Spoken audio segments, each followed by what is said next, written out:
नाज़रीन, drama serial शेर की नेक्स्ट आने वाली एपिसोड में आप देखेंगे कि शेर की मुखालफत में आकर उसका बाप एक बार फिर से जब धक्के मार के फजर को निकालेगा तो अब शेर की नफरत पैदा हो जाएगी। फजर के दिल में जो मोहब्बत थी वो नफरत में बदलने वाली है, क्योंकि इधर फजर को लगता है कि सारा किया धरा शेर का है, उसके घर वाले और ख़ानदान वालों की वजह से। वाकई उसका बाप इतना जलील और रुस्वा हो चुका है कि वो किसी को मुँह दिखाने के लायक नहीं रहा। इसीलिए शेर की मोहब्बत एक जाली सिक्का है, इसीलिए वो उसको ठुकरा देगी। उधर आप देखेंगे कि बदर ज़मान कहता है यही मौका है कि हमें उस लड़की को अपने हाथों में ले लेना चाहिए। मैं अभी फ़ोन करता हूँ, रंगून वाला को मारने के बजाय उससे ही हमें अब अगला काम निकलवाना होगा। जिस पर कहता है बदर ज़मान का बेटा फ़ाहद कि क्या मतलब है आपका। जिस पर वो कहता है कि अब फजर को रहने के लिए ठिकाना चाहिए और रंगून वाला से बेहतर ठिकाना उस लड़की को कोई नहीं दे सकता, क्योंकि अगर हमें उस लड़की को शेर के खिलाफ इस्तेमाल करना है तो उसे रहने के लिए छत भी देनी होगी। जाहिर सी बात है कि वो हमारी छत के नीचे तो आकर रहने वाली हरगिज़ नहीं है,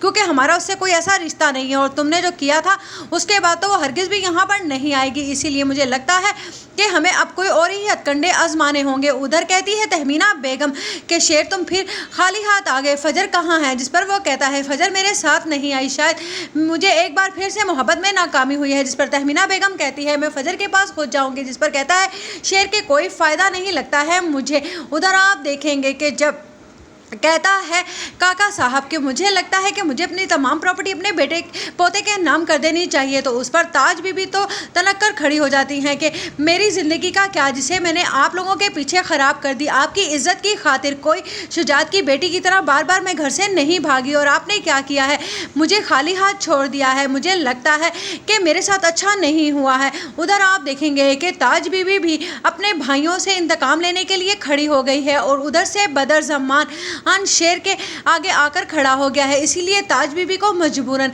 बदर ज़मान से हाथ मिलाना होगा। इधर आप देखेंगे कि जब कहता है अहद अपनी बीवी से कि तुम्हारा रवैया काफ़ी बदल गया है शेर के आने के बाद। जिस पर कहती है अहद की बीवी कि मुझे लगता है कि मेरा रवैया पहले से ही ऐसा है, तुम लोगों ने जो अपने रंग ढंग दिखाए हैं उसके बाद मुझे और मेरे भाई को चुकन्ना रहना पड़ेगा तुम्हारे जैसे दुश्मनों से। जिस पर फ़ाहद कहता है क्या मतलब है, हम तुम्हारे दुश्मन हैं क्या। जिस पर वो कहती है दुश्मनी तो तुम लोगों ने खुल्लम खुल्ला निभाई है, अब इसका जवाब